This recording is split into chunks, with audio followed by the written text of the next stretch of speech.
Hi, I'm Steve Sheinkin, and I'm a recovering textbook writer. These days, I write fun and exciting narrative nonfiction books for kids. I'll give you some examples. One is King George, What Was His Problem?, which is everything you ever want to know about the American Revolution that never made it into textbooks. Another one is Two Miserable Presidents, about the Civil War. And the newest one, Which Way to the Wild West, about America's wild westward expansion. I was always into history, for sure, but I always hated textbooks.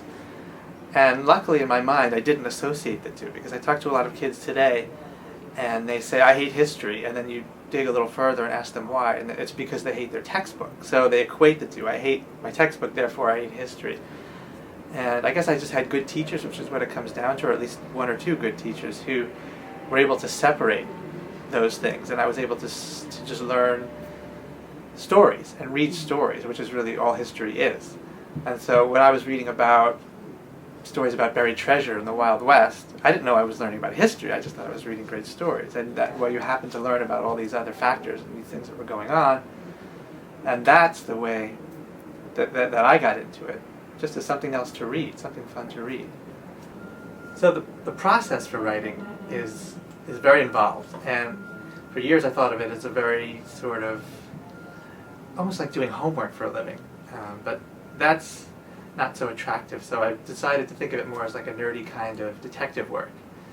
And it all comes down to, so much of it comes down to research. So I'll start with a book, a general book, maybe say on the West, on westward expansion, and I'll find 10 characters that I want to research more, and I'll take that list to a library and begin to follow leads.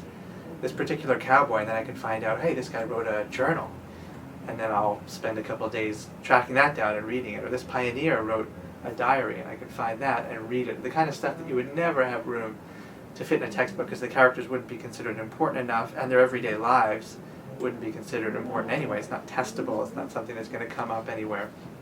But for me, that's the meat of these books, is that when you create these characters as real people, and as really interesting, crazy, challenging lives that they had, then all of a sudden the events that were going on around them become memorable and important also.